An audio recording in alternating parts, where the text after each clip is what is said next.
مشاهدينا في كل مكان، نسعد موقعات نشرة الأخبار نقدمها لكم من الفضائية الإريترية، نسهلها كالعادة بأهم وأبرز العناوين.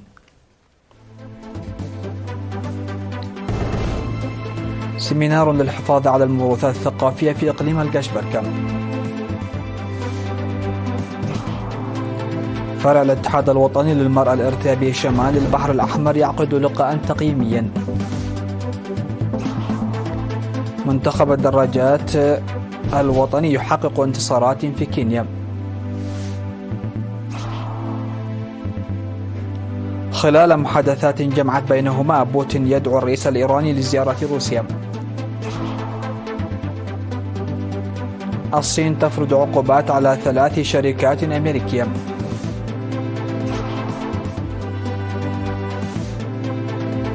و20 قتيلا بهجوم على منجم للفحم في بلوشستان الباكستانية. أهلا بكم. نظم قسم الثقافة والريادة في إقليم القشبركة سيمينارا من 5 وحتى 8 من أكتوبر في مدينة بارنتو بالتعاون مع مفوضية الثقافة والريادة والاتحاد الوطني للشباب والطلبة، تركز على التوثيق والحفاظ وتوريث الموروثات الثقافية. وقال المدير العام لقسم الثقافة والرياضة في إقليم القشبركة السيد إدريس صالح إن الهدف من السيمينار الذي ركز على التراث غير المادي والتراث الشفهي هو تقديمه لممثلي الشعب وعمال المؤسسات الحكومية وترسيخ مضمون ومحتوى التراث والقيام بأبحاث دقيقة للموروثات الثقافية التي تعكس الهوية وتوثيقها ونقلها إلى الأجيال. وأوضح الخبراء بأن التراث الشفهي أساسي لنقل التراث المادي وغير المادي إلى الأجيال، وأن التراث غير المادي يؤمن وجود المجتمع ويضمن استمرارية الأجيال ويقيس تحضر المجتمع ويطور الفهم المشترك، بالإضافة إلى مساهمته في حل الخلافات والنزاعات ويبين الهوية والوطنية. وأوصى السيمينار إلى تقوية العمل التوثيقي للثقافة والتراث وتنظيم المحاضرات والسيمينارات الموجهة للشباب والطلاب والدفع بالتعليم الثقافي في المدارس والقيام بالدراسات المعمقة. نظم فرع الاتحاد الوطني للمرأة الإريترية بشمال البحر الأحمر في 8 من أكتوبر الجاري اجتماعا تشاوريا لتقييم أنشطة مكافحة التحديات التي تواجه المرأة وخطة تقوية المرأة المنفذة من عام 2018 وحتى 2022. وأوضح المدير العام لقسم الخدمات الاجتماعية في إقليم شمال البحر الأحمر السيد رزانيف السها في كلمته أن الهدف من تنظيم الاجتماع هو معرفة التحديات والثغرات التنفيذية للتشاور حول كيفية إنجاز أعمال فاعلة في الأعوام ال5 القادمة. وقدمت مسؤولة فرع الاتحاد بالإقليم السيدة جمعة محمود تقريرا مفصلا فيما يتعلق بالأعوام ال5 الماضية، فضلا عن الخطة الاستراتيجية التي وضعت للتنفيذ من عام 2023 حتى 2027. كما قدمت توضيحا مفصلا عن الأعمال التي تبذل في شتى المجالات لتعزيز الدور ومشاركة المرأة من قبل الدوائر المهتمة بالشأن.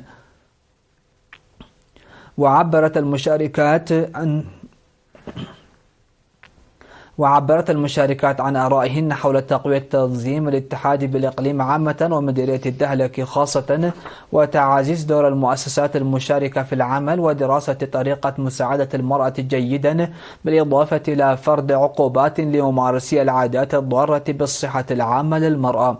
وأشارت رئيسة الاتحاد الوطني للمرأة الإريترية السيدة تخاتسفا ميكائيل إلى أن خطة العمل الاستراتيجية ال5 أعدت على أساس الإنجازات والتحديات التي تواجه العمل التنظيمي والأنشطة المجتمعية التي تعزز دور المرأة.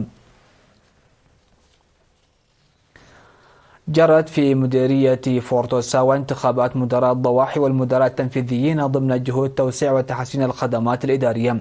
وهدفت الانتخابات التي أجرت بالضواحي هوميب وملوبير وتمرات إحلال مدراء جدد مكان المدراء الإداريين الذين أكملوا مدة خدمتهم والذين كانوا بعيدين عن العمل بأسباب مختلفة. وأكد مدير المديرية بالإنابة السيد أرقاي مبرهتو على إسهام مدراء الضواحي والمدراء التنفيذية في تسهيل العملية الإدارية. وأوصى السيد أرقاي الإداريين المنتخبين إلى التحلي بالمسؤولية التي كلفهم بها الشعب للمشاركة في دفع عجلة التنمية الوطنية بتحسين الأعمال التنظيمية والخدمات الإدارية.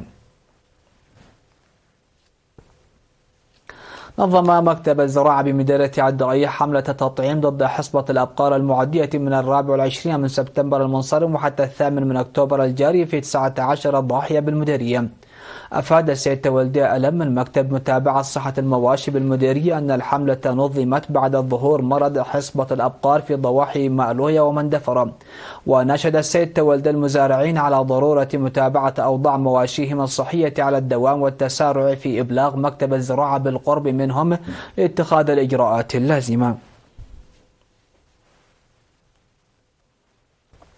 فاز المنتخب الوطني المشارك في بطولة إفريقيا للدراجات 2024 المنظمة في مدينة أولديريت الكينيا بالميداليات في المسابقات التي جرت اليوم الجمعة. وفي سباق الشباب للجنسين فازت المتسابقة الإريترية ناردوس تسقاي بالميدالية الذهبية في سباق السيدات الذي جرى لمسافة 67.2 كيلومتر قاطعة المسافة في زمن قدره 2 2 دقائق و8 ثواني، بينما جاءت المتسابقة الإريترية إيلدانا برخت في المركز الثالث وحصلت على الميدالية البرونزية. وفي سباق 100.8 كيلومتر للرجال احتل كيفن تخلماريام وناهوم إفريم وسيم إيوب في المراكز الأولى الثلاث على التوالي، قاطعين المسافة في زمن 2 و23 دقيقة و38 ثانية، متقدمين على منافسيهم بدقيقتين و45 ثانية، وحصل على الميداليات الذهبية والفضية والبرونزية. ويتصدر المنتخب الإريتري للدراجات بطولة أفريقيا 2024 برصيد 10 ميداليات منها 5 ذهبيات. وتتواصل منافسات بطولة أفريقيا 2024 يوم غد السبت بسباق النخبة للسيدات لمسافة 104.4 كيلومتر.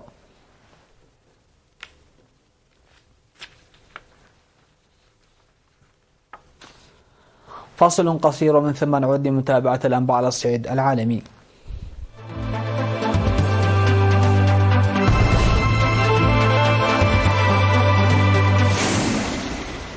أهلا بكم على الصعيد العالمي. دعا الرئيس الروسي فلاديمير بوتين الرئيس الإيراني مسعود بزشكيان القيام بزيارة رسمية إلى روسيا، والذي قبل الدعوة بامتنان. جاء ذلك خلال محادثات جمعت بين الرئيس الروسي ونظيره الإيراني في مدينة عشق أباد عاصمة تركمانستان، التي تعد أول محادثات مباشرة بينهما بعد انتخاب بزشكيان رئيسا لإيران وفقا لوكالة سبوتنيك الروسية. وقال بوتين خلال لقائه مع الرئيس الإيراني: نعمل معا بنشاط على الساحة الدولية، وغالبا ما تكون تقييماتنا للأحداث الجارية في العالم متقاربة جدا. وأضاف بوتين خلال لقائه مع الرئيس الإيراني مسعود بزشكيان في مدينة عشق أباد أن تطور التبادل التجاري بين بلاده وإيران جيد، وحجم التبادل التجاري بين البلدين آخذ في الازدياد. وكان المتحدث باسم الكرملين ديمتري بيسكوف قد أشار في وقت سابق إلى أنه ستكون هناك محادثة جادة في الاجتماع بين بوتين وبزشكيان، وسيتناول الزعيمان مسائل العلاقات الثنائية ويناقشان الوضع في الشرق الأوسط. أعلنت وزارة الخارجية الصينية في بيان أن العقوبات المتخذة ضد إيدغ أوتونومي وهاتن غودون إنجلز وسكاي ديو دخلت حيز التنفيذ، وسيتم تجميد أي ممتلكات لها داخل الصين وفقا لما ذكرته رويترز. وبعد ما فرضت بكين عقوبات على 9 شركات دفاعية أمريكية في سبتمبر بسبب مبيعات أسلحة عسكرية إلى تايوان، وهو ما وصفته السلطات الصينية وقتها انتهاكا لمبدأ الصين الواحدة.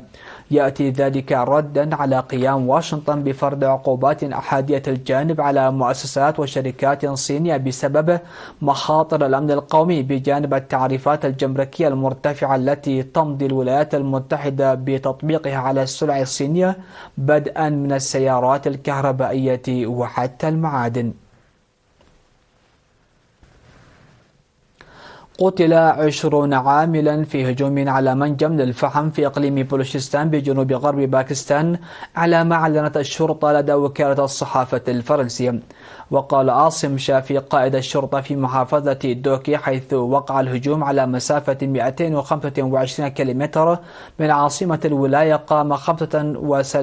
قام 35 إلى 40 رجلا باللباس المدني متجددون بالسلاح بفتح النار على العمال في منجم للفحم على مدى قرابة 30 دقيقة قبل أن يلوذوا بالفرار. وكثف الانفصاليون البلوش في السنوات الأخيرة هجماتهم على الباكستانيين القادمين من مناطق أخرى للعمل في الإقليم، كما شنوا بانتظام هجمات على الشركات الأجنبية. الخبر الأخير في هذه النشرة: أعلنت لجنة جائزة نوبل في النرويج فوز المنظمة اليابانية نينهون هاندايكيو بجائزة نوبل للسلام لعام 2024 تقديرا لجهودها في مجال تحقيق عالم خالي من الأسلحة النووية. ومنظمة نيهون هاندايكيو حركة شعبية للناجين من القنبلتين الذريتين اللتين ألقيتا على هيروشيما وناغازاكي عام 1945، ومعروفة أيضا باسم هيباكوشا. ونقلت وكالة الصحافة الفرنسية عن المنظمة الفائزة بأنها تشبه الوضع في غزة باليابان قبل 80 عاما. وتم هذا العام اختيار 286 مرشحا لم تعلن هوياتهم، وستظل طي الكتمان لمدة 50 عاما.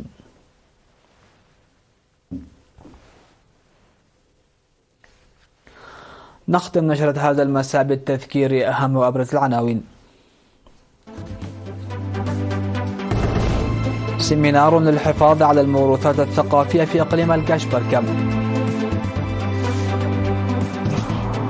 فرع الاتحاد الوطني للمرأة الإرترابية شمال البحر الأحمر يعقد لقاء تقييميا. منتخب إرتراء الدراجات يحقق انتصارات في كينيا.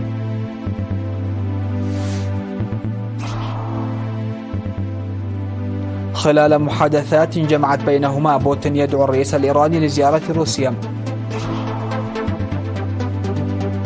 الصين تفرض عقوبات على 3 شركات أمريكية.